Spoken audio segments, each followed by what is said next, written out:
ಒಳ್ಳೆ ಮಳೆ ಆಗಿದೆ. ಈ ಬಾರಿ ಕುಡಿಯೋ ನೀರಿಗೆ ಅಥವಾ ಬೇರೆ ಬೇರೆ ವ್ಯವಸ್ಥೆಗಳಿಗೆ ನೀರಿಲ್ಲದೆ ಪರದಾಡುವಂತಹ ಪರಿಸ್ಥಿತಿ ತಲೆದೋರೋದಿಲ್ಲ ಅಂತ ಅಂದುಕೊಂಡಿದ್ರು. ರಾಜಧಾನಿ ಬೆಂಗಳೂರಿನಲ್ಲೇ ಕುಡಿಯೋ ನೀರಿಗೆ ಬರ ಶುರುವಾಗಿದೆ ಅಂದ್ರೆ ನಂಬಲೇಬೇಕು ನೀವು. ನಲ್ಲಿ ಇದ್ರೂ ಕೂಡ ನೀರು ಬರಲ್ಲ, ಕನೆಕ್ಷನ್ ಇದ್ರೂ ಕೂಡ ಜೀವಜಲ ಸಿಗ್ತಾ ಇಲ್ಲ.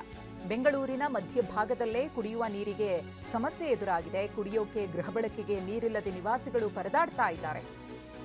ಬೆಂಗಳೂರಿನ ಸರ್ವಜ್ಞ ನಗರದ ಭಾರತ್ ಮಾತಾ ಲೇಔಟ್ನಲ್ಲಿ ನೀರಿಲ್ಲದೆ ನಿವಾಸಿಗಳು ಗೋಳಾಡ್ತಿದ್ದಾರೆ.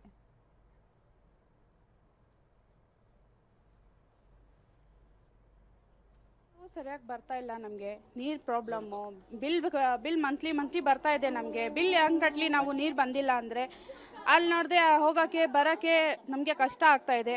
ತುಂಬ ನೀರು ಪ್ರಾಬ್ಲಮ್ಮು. ನೀರೇ ಸರಿಯಾಗಿಲ್ಲ. ಅದು ಬೋರ್ ನೀರೂ ಇಲ್ಲ ನಮಗೆ. ನಾವು ಎಲ್ಲಿಂದ ಅರೇಂಜ್ ಮಾಡಲಿ ಹೇಳಿ? ಮನೆಯನ್ನು ನೋಡಿದ್ರೆ ಪ್ರಾಬ್ಲಮ್ ಇದೆ. ಮನೆಯಲ್ಲಿ ನೀರೇ ಇಲ್ಲ. ತಗೊಂಡು ಬರೋಕ್ಕೇನು ಯಾರು ಇಲ್ಲ ಮನೆಯಲ್ಲಿ. ವಯಸ್ಸಾಗೋರು ಹೆಂಗೆ ಯೂಸ್ ಮಾಡೋದು ಹೇಳಿ? ಇಲ್ಲಿ ಇಟ್ಕೊಂಡು ತುಂಬ ಕಷ್ಟ ಆಗ್ತಾ ಇದೆ ನಮಗೆ ಹೋಗೋಕ್ಕೆ ಬರೋಕ್ಕೇನು ನೀರಿಗೇನು. ಲೈಟ್ ನಮ್ಮ ಪ್ರತಿನಿಧಿ ಶಾಂತಮೂರ್ತಿ ಒಂದು ಪ್ರತ್ಯಕ್ಷ ವರದಿ ಕೊಟ್ಟಿದ್ದಾರೆ, ನೋಡೋಣ. ಸಿಟಿ ಬೆಂಗಳೂರಿನಲ್ಲಿ ಬೇಸಿಗೆಯಲ್ಲಿ ಇದ್ದಂಥ ನೀರಿನ ಸಮಸ್ಯೆ ಈಗಲೂ ಕೂಡ ಮುಂದುವರಿತಾ ಇದೆ.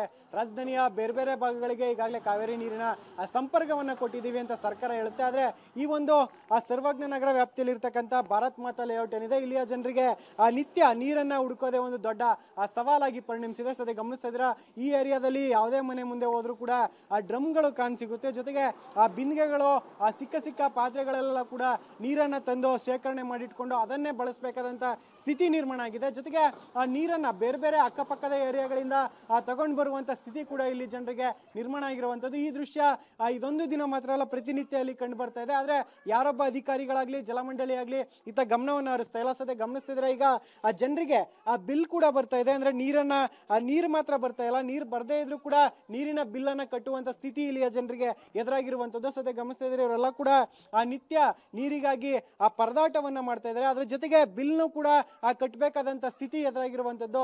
ಇದ್ರ ಜೊತೆಗೆ ಒಂದ್ ವೇಳೆ ಬಿಲ್ ಅನ್ನ ಕಟ್ಟಿಲ್ಲ ಅಂದ್ರೆ ಅದಕ್ಕೆ ಬಡ್ಡಿಯನ್ನ ಕೂಡ ಆಡ್ ಮಾಡಿ ಕೊಡ್ತಾ ಇರುವಂತದ್ದು ಈಗ ಜನರಿಗೆ ಸಂಕಷ್ಟವನ್ನ ತಂದಿಟ್ಟಿದೆ. ಜೊತೆಗೆ ಈ ಒಂದು ಏರಿಯಾದಲ್ಲಿ ಸಾಕಷ್ಟು ಜನರು ವಾಸವನ್ನ ಮಾಡ್ತಾರೆ. ಅದರಲ್ಲೂ ಮಧ್ಯಮ ಮತ್ತೆ ಬಡವರ್ಗದ ಜನರು ಹೆಚ್ಚಾಗಿದ್ದಾರೆ. ಆದ್ರೆ ನೀರಿನ ಸಮಸ್ಯೆ ಈಗ ಆ ಜನರನ್ನ ಬಾಧಿಸ್ತಾ ಇರುವಂತದ್ದು. ನಮ್ಮ ಜೊತೆ ಸ್ಥಳೀಯರಿದ್ದಾರೆ, ಮಾತಾಡಿಸ್ತಾ ಹೋಗ್ತೀನಿ. ಅಮ್ಮ, ಏನ್ ಸಮಸ್ಯೆ ಇದೆ ಅಂತ? ಇಲ್ಲಿ ನೀರ್ ಬರೋದಿಲ್ಲ ಸರ್. ಸೋಮವಾರ ಒಂದ್ ದಿವಸ ಬಿಡ್ತಾರ, ಅದು ಬಿಡಲ್ಲ. ನಮ್ಗೆ ವಾಸನೆ ನೀರ ಬರ್ತದೆ. ದಿನ ಹಿಡಿದ್ರೆ ನಾವು ಕೇಳಿದ್ರೆ ಈ ಕಿವಿಗೂ ಕೇಳಿಸಲ್ಲ, ಹೋಗ್ಬಿಡ್ತಾರೆ. ಯಾರನ್ನ ಹಿಡ್ಕೊಂಡು ಕೇಳೋದು? ನಾವು ನೀರು ಬೇಡವಾ ಕುಡಿಯೋಕೆ? ಕುಡಿಯೋಕ್ಕೂ ನೀರಿಲ್ಲ, ಬೋರ್ವೆಲ್ ನೀರು ಇಲ್ಲ, ಏನ್ ನೀರು ಇಲ್ಲ. 6 ತಿಂಗಳಾಯ್ತು ಈ ರೋಡ್ ಹಾಕಿ ಅಲ್ಲೆಲ್ಲೇ ಬಿದ್ದು ಸಾಯ್ತಾರೆ ಮುದುಕರು ಮಕ್ಕಳು ಎಲ್ಲಾನು. ಏನು ಕಿವಿಗೆ ಹಾಕೋದಿಲ್ಲ. ಅವ್ರಿಗೆ ಏನ್ ಹೇಳಿದ್ರು ಕಿವಿಗೆ ಹಾಕೊಳ್ಳಲ್ಲ. ಯಾವ ಅಧಿಕಾರ ಹತ್ರ ಹೋದ್ರೆ ಅವ್ರ ದೊಡ್ಡವ್ರು ಇದಾರಲ್ವಾ, ಅವ್ರ ಹತ್ರ ಮಾತಾಡ್ಬೇಕು ಅಂತಾರೆ. ಅವ್ರು ನಮ್ಗೆ ಗೊತ್ತಾಗಲ್ಲ. ಈ ಏರಿಯಾದಲ್ಲಿ ಯಾರಿದಾರೋ ಅವ್ರ ಹತ್ರ ಮಾತಾಡಕ್ ಆಗತ್ತೆ ನಮ್ಗೆ. ಆಕ್ಚುಲಿ ಈ ಏರಿಯಾಗೆ ನೀರೇ ಬರ್ತಾ ಇಲ್ಲ. ಬಂದ್ರೂ ಕೂಡ ಗಲೀಜ್ ನೀರು ಬರ್ತಾ ಇದೆ. ನಾವು ಬಟ್ಟೆ ಒಗೆಯಕ್ಕೆ, ಸ್ನಾನ ಮಾಡೋಕ್ಕೆ, ಪಾತ್ರೆ ತೊಳೆಕೆಲ್ಲ ಕಷ್ಟ ಆಗ್ತಾ ಇದೆ. ಹಂಗ ತಿಂಗಳಿಗೆ ಒಂದ್ಸತಿ ಬಂದ್ರು ಅದು ಚೆನ್ನಾಗಿಲ್ಲ ಸ್ಮೆಲ್ ಮಾಡೋಕ್ಕೇನೆ. ಕುಡಿಯೋಕೆ ನೀರು ಇಲ್ಲ. ಏನು ಮಾಡ್ತೀರಾ? ಈ ಗೌರ್ಮೆಂಟು ಸ್ವಲ್ಪ ನಮಗೆ ಅರೇಂಜ್ ಮಾಡಿ ಕೊಟ್ಟರೆ ಚೆನ್ನಾಗಿರುತ್ತೆ ಅನ್ಸುತ್ತೆ. ನೀರೇ ಬಂದಿಲ್ಲ ಅಂದರೆ ಬಿಲ್ ಹೆಂಗೆ ಸರ್ ಕಟ್ಟೋಕ್ಕಾಗುತ್ತೆ? ನಾವು ಬಿಲ್ ಕಟ್ಟಿಲ್ಲ ಅಂದರೆ ಅದಕ್ಕೆ ಬಡ್ಡಿನೂ ಹಾಕ್ತಾರೆ.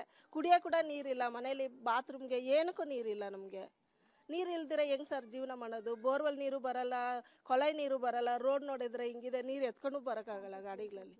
ಹೆಂಗೆ ಸರ್ ನಾವು ಇಲ್ಲಿ ಜೀವನ ಮಾಡೋದು? ಇದಿಷ್ಟು ಈ ಏರಿಯಾ ನಿವಾಸಿಗಳ ಮಾತು. ಒಟ್ಟಿನಲ್ಲಿ ಕಳೆದ ಒಂದು 4-5 ತಿಂಗಳಿಂದ ಕೂಡ ಈ ಒಂದು ಏರಿಯಾಗೆ ಕಾವೇರಿ ನೀರಿನ ಸಂಪರ್ಕವನ್ನು ಕೊಟ್ಟಿದ್ದಾರೆ. ಆದರೆ ಆ ಕಾವೇರಿ ನೀರಾಗ್ಲಿ ಬೋರ್ವೆಲ್ ನೀರಾಗ್ಲಿ ಬರ್ತಾ ಇಲ್ಲ. ಇದು ಈಗ ಆ ಜನರಿಗೆ ಸಂಕಷ್ಟವನ್ನ ತಂದಿಟ್ಟಿದೆ. ಜೊತೆಗೆ ಅಧಿಕಾರಿಗಳಿಗೆ ಸಾಕಷ್ಟು ಬಾರಿ ದೂರನ್ನು ಕೊಟ್ಟರು ಕೂಡ ಯಾವುದೇ ರೀತಿಯ ಪ್ರಯೋಜನ ಆಗ್ತಾ ಇಲ್ಲ. ಇಲ್ಲಿ ಆಗಿರುವಂತಹ ಸಮಸ್ಯೆಗೆ ಜಲಮಂಡಳಿ ಅಧಿಕಾರಿಗಳು ಪರಿಹಾರವನ್ನ ಕಂಡುಹಿಡಿತಾರ ಅನ್ನೋದನ್ನ ಇನ್ನಷ್ಟೇ ಕಾದು ನೋಡಬೇಕಿದೆ. ಕ್ಯಾಮ್ರಾ ಪರ್ಸನ್ ಜಗನ್ ಜೊತೆ ಶಾಂತಮೂರ್ತಿ, TV9 ಬೆಂಗಳೂರು.